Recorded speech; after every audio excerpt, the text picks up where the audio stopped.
Welcome, everybody, to podcast number 263. Do you want your mind blown? Check out some cool lean concepts that are new to this podcast. Stay with us. This is the Elevate Construction Podcast, delivering remarkable content for workers, leaders, and companies in construction wanting to take their next step. Get ready to step out of your comfort zone with Schroeder as he encourages you to do better, live a remarkable life, and expect more. Let's go. Welcome, everybody. I hope you're doing well. I'm super jamming about tonight's topic because I just watched a lean video, and this was from the USI group, I think. But if you not Google, if you YouTube search, "This is Lean Management" by Niklas Modig, Niklas Modig, Modig. So I'll put that link in the show notes. If you search that then and watch that video, you're going to have your mind blown. I can honestly say that after all of the lean reading and research that I've done, Niklas has really turned everything in my world upside down. And I feel like I came home and I told Katie, I was like, I'm really starting to understand all this stuff. And I think the more perspectives that we can have that help us to see it from the other side, help us change our paradigms. And I'm just going to say this, help us to really immerse ourselves in the Japanese culture a bit, are going to be super, super helpful. So let me just say something. I have always had this definition of lean that was respect for people, stable environments, continuous improvement. I've expanded that to where here, if somebody asked me, what does lean mean today? I would say respect for people and resources, stable environments that flow and bring problems to the surface, total participation using visual systems, and then continuous improvement of standards. And I'm working right now to figure out where does quality fit in there, because quality is a really big thing for me, and it's something that I've been focused on in my little lean journey here and in my learning for a little bit. So I'm going to be vulnerable with you tonight to talk to you about some of the things that I've been learning. And I'm hoping that it really strikes a chord, because this stuff is amazing. Like I'm like jamming. I was Friday, got up at 1 a.m., went through and flew back, super tired. And I'm watching this YouTube video at the end of I think by the time we got done, it was like a 6.5 hour flight. Not a huge deal, but I'm tired. And this YouTube video had the ability to keep me awake. And I'm looking at it and I'm like, so there's 525 likes, 15 thumbs down on this YouTube video. And I'm like, who are these people? These people have got to be losers. Like, who would do this? Like, this video, "This is Lean Management" by Niklas Modig, game changing. So I'm going to talk to you a little bit about that tonight. So the topic of today's podcast is continuous improvement. And as we go through this, I thought about a really neat thing to introduce this topic. So I can prove to you. So let me tell you something kind of funny. Somebody was saying, when you hear the salty superintendent or the PM or somebody say, "Hey, young kid, I've been doing this for the same way for 40 years. And somebody was like, that should be a red flag in and of itself. If somebody's done something the same way for 40 years and hasn't improved it, that's a red flag that person has no idea what they're doing. I thought that was funny. There was a new angle on that whole, this is the way we've always done it. Then I saw a LinkedIn post that said I don't know if you've seen that stairwell wall where it says the most dangerous thing somebody can say is, "This is the way we've always done it." And I agree with that. Now, we should have standards of excellence, but improving the way we should do things, it should be a given. And I can prove that we do not continuously improve. I can prove it to you right now. Everyone should agree with me on this. Airport toilets. So think about this. So we have new modernization projects for airports. Airports have been around, oh gosh, don't get me lying, but it's at least been 80 years, if not 100. And we still have toilets, and I'm not trying to be irreverent, ladies, if you're out there, but where if a man urinates into one of these toilets, all it does is splash out onto your feet. And so here's what got me on this. So it got me all like amped up about this. So I grew up in California, and I love like wearing flip-flops and shorts. I do not like wearing clothes. If I could run around naked and I could confidently do so, I would totally do that. Like I hate wearing clothes. I hate wearing shoes. I just feel all constrained. I would wear flip-flops wherever I go. Now, one day I made the mistake of wearing flip-flops through an airport. And so I go in the restroom and I'm like, ooh, I didn't even think this out very well. There's a puddle of urine underneath this thing, and I'm starting to go to the bathroom, and this is totally going to gross you out. So if you're like not wanting to hear this, then like stop this podcast right now. But I start to go number one, and literally I'm like, what in the heck? And so I start to get this splashing sensation on my feet, Moses. That's so gross now that I'm saying it. Anyway, and I'm like, what in the world is happening? I realize no matter where you aim in this toilet, it's splashing your urine back on you. But most of the time, you don't notice it because it's hitting your pants or your shoes. And because I was in California mode wearing my flip-flops, I realized it, and I was like disgusted.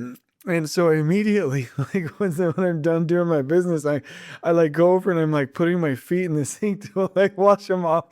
And I'm just like, why? Why do we have this? I have seen like once in my life, those little simple urinals that look like a bowl, and you urinate in them and it doesn't splash back and it catches everything and it's the right way. And so I'm thinking to myself, all right, hold on. So we know how to do this the right way. I mean, we still have these flat, tall, oddly shaped, weird splash your pee back urinals everywhere. And architects are specifying these things. And the toilet company is selling these. Like, if I worked for some of these toilet manufacturers, I don't think I could sleep at night. I'd be like, honey, I can't work here anymore. Like, this is so dishonest. We know that this splashes pee back on people, and we still sell these darn things. Like, why? That's what I'm talking about. That is what I'm talking about. Why are we not better at this? Like, if aliens existed and they came down and studied us, they'd be like checking things out. They're like, ooh, there's an airport. There's like the bridge. Ooh, these planes are kind of cool. And then they get to the bathroom and they're like, oh, no, this is a primitive species. They've been doing this for 100 years. We're out of here. We need to just toast this planet and move on. I mean, ridiculous. And that is exactly how most of us work, right? We just never improve anything, and we just do things over and over. So that's my intro. I hope I didn't gross you out and that you've enjoyed that a little bit. So again, Elevate Construction, we do recovery, project recovery, training in boot camps, and then construction consulting and organizational health consulting. By the way, I hope you enjoyed the podcast on Friday about helping struggling teams. I really thought that went well, and I was impressed with some of the kind of the way that all came together. I hope you enjoyed that podcast. So if you have a question or want to attend a boot camp or anything like that, let me know. By the way, I'm firming up. I sent out the email. I'm firming up the boot camp for the week of May 10th. I think we're going to do it either the 12th, 13th, or 14th. If you're interested in that, I need an email right away to get you looped in. I don't know when the next superintendent boot camp is. We want you in. I'm telling you, this is not about making money. This is about getting you the experience that you need. If you have any desire to go, email me and I'll get you on the Zoom calls and introduction. And so that you can check it out. You can get your supervisor on the phone, whatever you want. I need you to reach out to me before Wednesday. So that's my little notice here. Let me talk about two things before we get into this podcast. What am I excited about in life? Well, number one, since I've started the business full-time January 1, I told you I've been ignoring my health. You probably think I'm a little bit round right now, like I'm petting my stomach, and it's like its own animal over here. Like I've got to get my health reined in. In fact, I took a high performance habits test with the Brendan Burchard one, and I was scoring really good on everything, and then it came down to energy and my health. I scored low, and he says, high performers usually score above a 4.75. I got a 4.36. So I'm dedicated to getting my health on track. I'm going to beef up my muscles. My wife likes guys with big arms, so I'm going to impress her. I want to be out there on the lake, kneeboarding and wakeboarding all the time. I'm going to get rid of my tummy. I'm going to get jamming because I've got all these things in place. So it was business, it was customers, it was, sleep habits, which I'm back on track with sleep. I got everything back in order, and now I'm going to get my health back. The last thing. So I will return and report my efforts on that. Because I'm excited about it. And if you need, and I'd love to, if you ever want to email me tell me what you're doing on your journey, I'd love to hear about it. So let's talk about feedback. This is something I got last week. Keep moving. You're positively impacting the lives of thousands of craft workers. You continue to inspire me each day. Such a nice message. I really love that.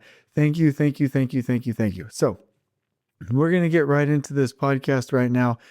I'm really excited about this. Let me tell you about a couple of different things that have happened to me recently as I get into this podcast. So, a guy named Brad, who hired me to do a little bit of work, gave me a video, and it was from Paul Akers, and it was talking about quality. And he visited a Japanese prefabrication. In fact, I'll put that one in the show notes too if I can find it. But it went to a Japanese prefabrication plant, and I've talked to you about this before. They're patching these things and sanding them down and chipping around the reinforcing, things that will get covered up. Their plant is beautifully clean. Everything is done to the right detail. In fact, Paul talks about how when he shipped things, the little labels weren't on straight, and some of his partners and some of the people that did consulting, some of the Japanese influence that he had said, well, you need to get these stickers on straight. Some of the things that really indicate excellence, right? But to us, Americans and people in construction, we're like, usually don't think about stuff like that. So that really got me thinking about quality. Another one is Jiro Dreams of Sushi. It's a show about a Japanese man and his apprentice, his son, who are sushi masters. And they're so focused on quality and doing things beautifully. And then I saw another video by Niklas Modig where he actually shows pictures of a Japanese Toyota car dealership. It's not the manufacturing line, it's the dealership. And he shows a video clip in there these little video clips have been kind of life-changing for me. So the person is doing a brake realignment or something like that. And the person who's doing the work calls for a check. And another technician or our team leader comes over and checks everything and says, yes, this is right, this is right. Okay, you may proceed. And so there are internal checks on these things that are just natural. It's not bureaucratic. It's not on a form. It's not mandated. It's who these people are. They have quality in their hearts, in their minds, in their skin, under their fingernails. They have quality everywhere. So I'm watching these videos and I'm starting to realize that quality and continuous improvement should be the basis for everything that we do. And so I'm going to talk about a couple of things that I learned from the This is Lean Management video that Niklas Modig did because it so inspired me. I'm going to share some of these things with you, and I really hope that you're inspired as well. One more thing that happened to me recently. Katie is reading, let me see if I can, here it is. Okay. Katie's reading a book called Always Day One.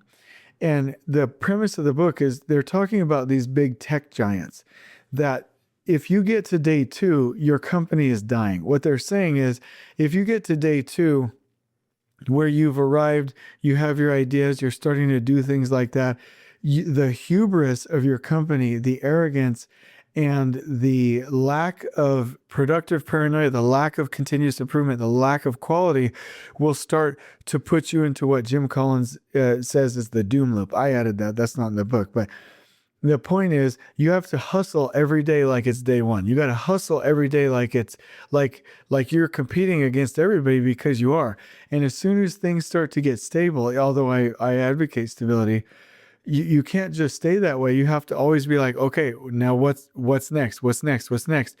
And work with your group, work with your team to make that progress. At Amazon and these big tech giants like Facebook and Google and Amazon, you have to be somebody who is willing to improve. Katie told me this neat little story from the book where it said, okay, Amazon is starting to get robots that will do most of the shipping. They'll go grab the boxes, they'll bring it over, but the packaging is still done by humans.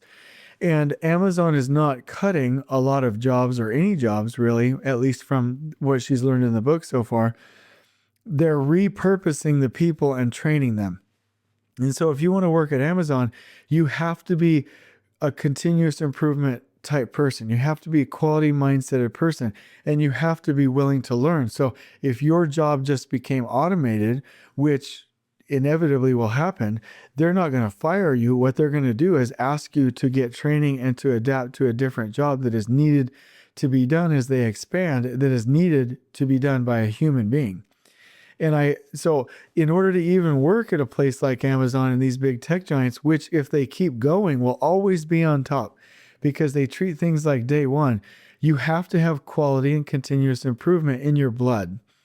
And I just feel, so I heard the other day someone say, we're only going to hire people that are interested in these concepts of quality and continuous improvement. And I thought, wow, what a concept. What a concept if the first thing that we did with employees was get this quality mindset with people.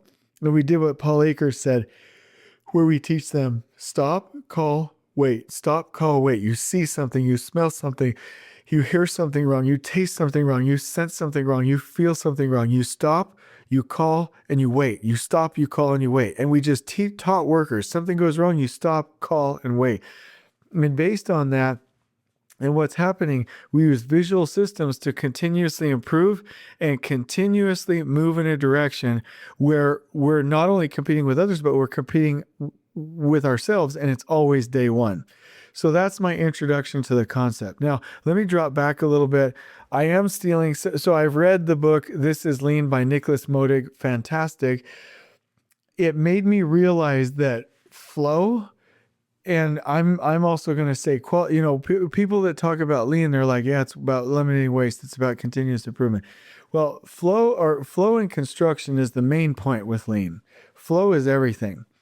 And the way we make things flow is by adhering to quality at the source. We need to build it right the first time.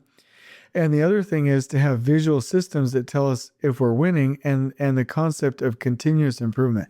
If we're able to improve the things that are slowing us down and holding us back, we're able to create flow. So all of these things are designed to create flow. In fact, if we were to do a study of just flow for the next 15 years, I think that would do more for the industry than almost anything. So here's some basic concepts that I want to talk to you about as we're leading up to this concept of quality and continuous improvement, okay? So first and foremost, here's a saying, a phrase that I wrote down that Niklas talked about in his video, which I thought was game-changing. Always attach people to work, not work to people. Here's what that means. If somebody wasn't busy, then we would say, oh, they're lazy, get to work, go do this and get busy. I want you to be busy. That's when you are attaching work to people and you want them working at 100% efficiency. We should be attaching people to work, meaning the flow unit, whatever we're focused on, whether it's a human being through a medical center or an actual piece of work, we want that team to swarm and to work that piece, one piece flow to the customer in the shortest distance, the shortest period of time. Here's where we go wrong with this. And Niklas talks about this in the book, This is Lean. He talks about there's a breast clinic. And if a woman feels her breast and notices she has a lump, in most healthcare systems, you're going to be like 2 months before you actually get that resolved, because you call in, then you get an appointment a week and a half later. Then you go in, they do an initial assessment, then schedule the test 2.5 weeks later. Then they do the test. Okay, the results are going to come in a week later. Okay, now you can see the doctor. We'll schedule that 2 weeks later. Oh, now we need to do this treatment. We'll schedule that 3 weeks later. So what Niklas talks about, if you were to put a camera on the patient's shoulder, there's only 2 hours and 45 minutes worth of actual value-added time there. Everything else was waste. So it took 2 months to get this done. Whereas if you have a clinic, and they have this in Sweden, where it's a 7-person breast clinic, somebody comes in, sets an appointment. In 2 hours and 45 minutes, they've gone through the same process as it took this other person 2 months to get through in the normal system. What's the difference? It's the difference between resource efficiency and flow efficiency. Most hospitals and people and even construction teams are only worried about, are we efficient?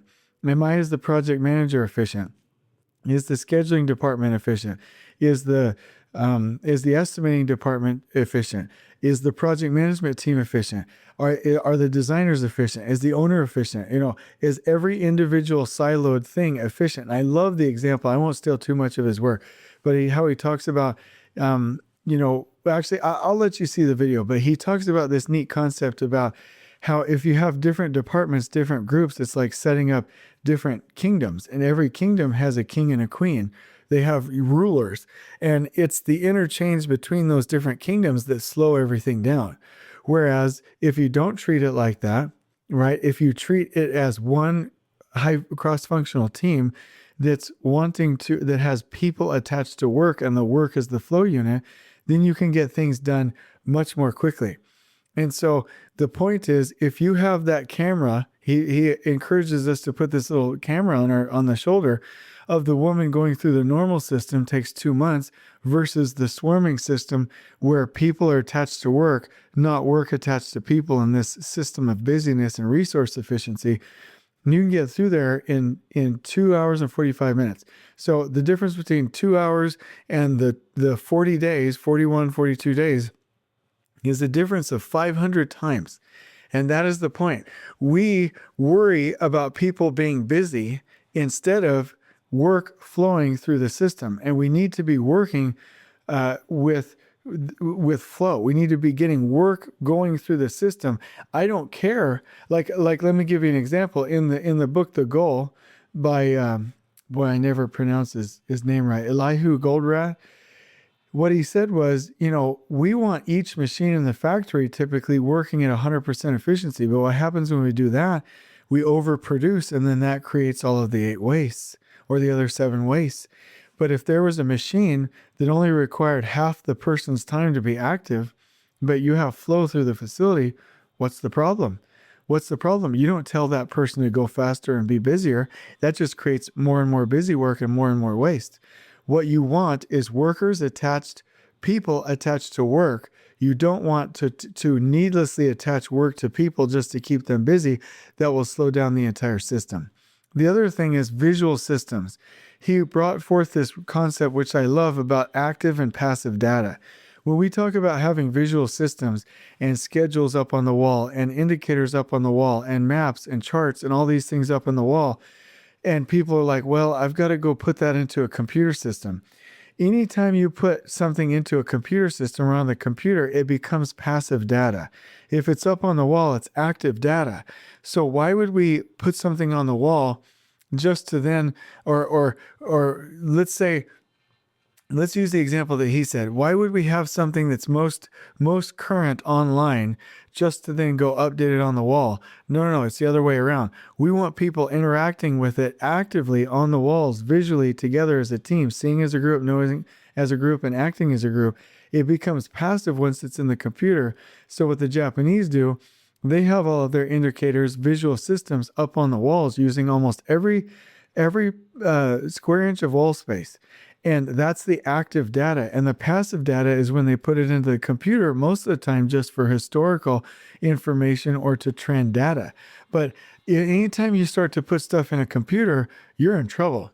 So the first battle is to get flow and to focus on flow efficiency. The other thing is to make things visual and to understand that active data is when it's visual data.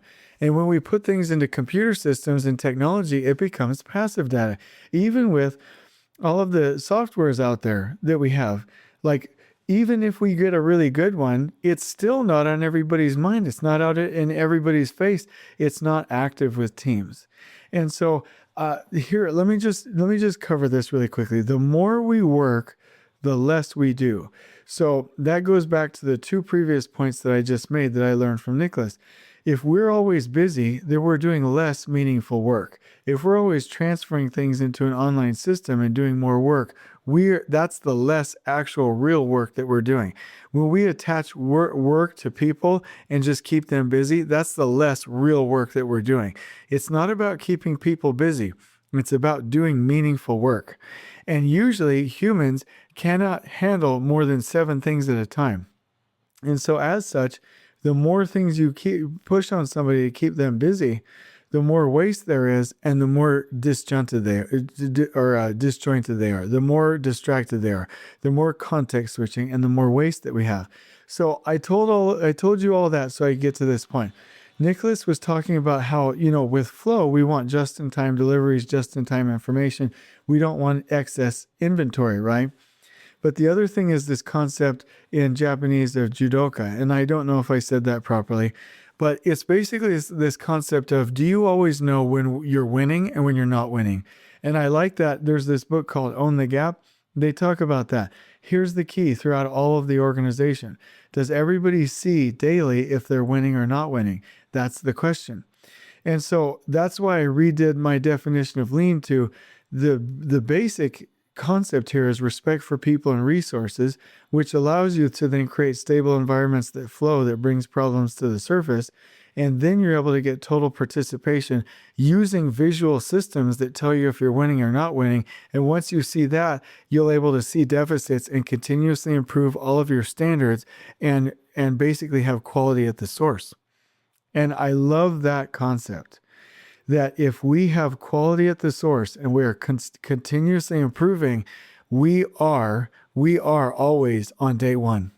And I love that concept. So let me go through that one more time. So I'm updating my definition real time right here. Instead of continuous improvement of standards, I'm saying continuous improvement of standards and, quality at the source. We have to be doing things right as we go. So my definition of lean right now is respect for people and resources. If we don't have that, we won't be motivated to do anything else. Then creating stable environments that flow and bring problems to the surface. Then getting total participation using visual systems that tell us if we're winning or not winning so that we can continuously improve our standards and focus on quality at the source. So continuous improvement and quality are this key in lean that we need to focus more and more on everywhere we go. We always have to know when we're winning and where we're not winning, and we are winning when we do things from a quality standpoint at the source, and when we are not winning, we take steps to continuously improve that. Does that make sense? Here's a quick, neat little story that Niklas was talking about, and I don't remember the names, but if you watch the video, and I hope you do, because I want all of the wisdom here ascribed to him in that speech. He said there was a lean sensei that was at a manufacturing plant, and they brought him in to see if they were lean. He took a tour, they were taking him around, and they were like, hey, is this lean? And he was like, hard to say. They would keep asking, are we lean? It's hard to say, hard to say. Finally, after 10 or 15 hard to says, they were like, look, we hired you to come in here and analyze and do an assessment if we are lean. And all you've said is it's hard to say. We need to know, are we lean or not? And his response was, I can't say because I wasn't here yesterday. And so that ties into the whole point. That's a beautiful point. He can't say because he wasn't here yesterday. Are we lean? The answer is going to come, did we get better from yesterday to today? That's the question.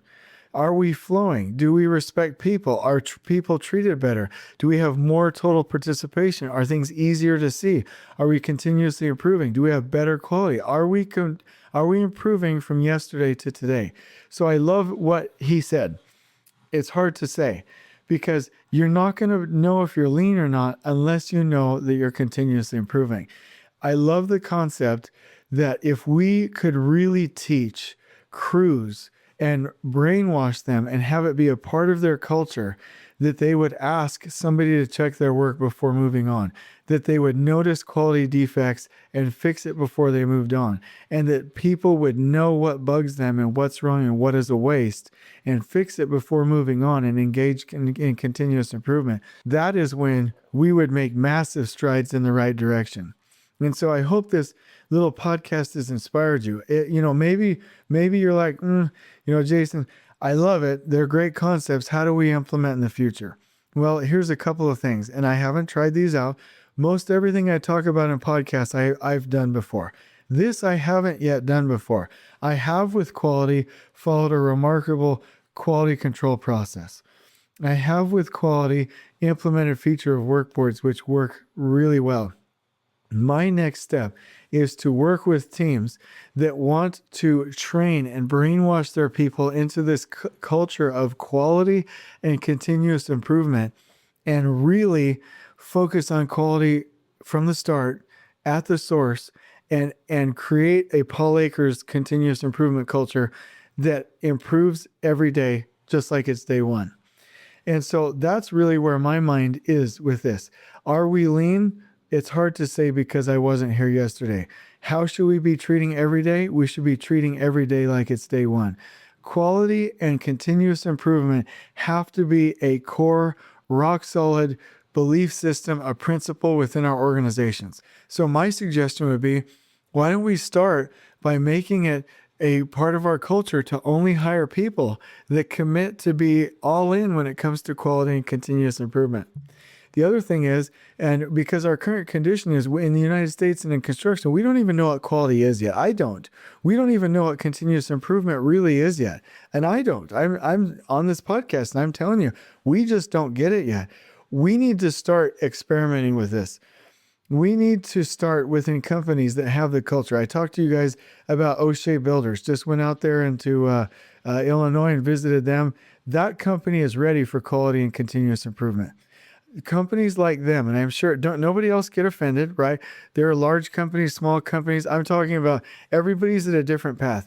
If you're a company that has the respect for people and resources, you are creating stable environments that flow and bring problems to the surface, and you are engaging highly engaged people in total participation using visual systems that tells you if you're winning or not. And you at least have a couple of jobs that are like that. Or if you're one of the big companies, the DPRs, the Hensel Phelpses, the Oaklands, and you have jobs that are like this that are ready, and I'm sure you do. We are ready to make a really concerted focus in this area. And what I'm saying is, even if we start with one crew, one job, let's create a system, let's create a training program where they do, just like in the Lexus plants, and I'm not saying train them for a month, but the workers going into a Lexus plant will be trained for a month. Stop, call, wait. What do you do if there's a problem? Stop, call, wait. And they're taught continuous improvement. They're taught to think. Their team leaders are taught to think. What if we started with a crew? What if you're a trade partner, we started with a crew? Let's go experiment with one crew. You're a general contractor. Let's go experiment with one crew, with one job. And let's see where we get with this. You heard the podcast with Dean Reed. We don't go implement quality, but we can go train. We can go find some of our best people and do what I call creating an anchor project. In fact, I'm going to do that tomorrow. That's going to be tomorrow's podcast unless something derails me. I'm going to talk about the importance of anchor projects where we can go do this and simulate these 4 key steps within a lean system. And so I hope that this has been helpful. I'm going to put that video, the YouTube video, into the show notes because it's so good. And I'm hoping that it will inspire you just like it did me, that there's 10, 50, 100 times more to this quality and continuous improvement piece that we even really understand. And I think once we start to get our sights set on, higher vistas of achievement and how far we actually have to go, I'm hoping that motivates us to take this journey. So I love all of you. I don't mean that in a trite and insincere way. I'm not guilting you, but I'm out here at 10 o'clock at night in my recording booth outside when I should be hanging with the wife doing this podcast for you. I do love you. I really want you to be successful.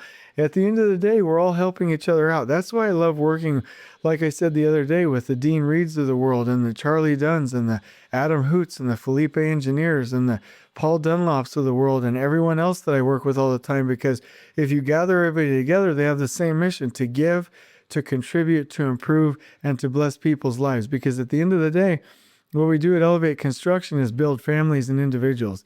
If I was a hairdresser, I'd do the same thing. If I was an iron worker, I'd do the same thing. I'm just using what I do as an avenue to bless people, and it's my desire to bless people in construction. Let's get inspired about these things. This is beautiful, fantastic stuff. Like literally, I left the plane after watching this video thinking, I have a reason to live for my family, for my kids, for religion, and everything else. But if I didn't have anything else, I just found a reason to live for the next 10 years. Just that one thing I learned on that YouTube video will keep me amped up and fired up with high energy for at least 10 years until I figure that out. And then the next thing, and the next thing, and the next thing. We have so far to go. We shouldn't let it stress us out. The joy is in the journey, not just the destination. Let's get this done. Who is with me? Who wants to go really figure this out with quality and continuous improvement? Give me a call, email me, whatever. Say, hey, Schroeder, I've got a crew. Let's work on this. Let's partner together. We need to get some data behind this, because I don't know of anybody who's really doing that. And if you are, come on, we'll do an interview with you. But I love you. We need to become as fanatical as the Japanese with quality. We need to, and not in a punitive way, but from a responsibility, like I own this way. And we need to be implementing continuous improvement cultures. On we go.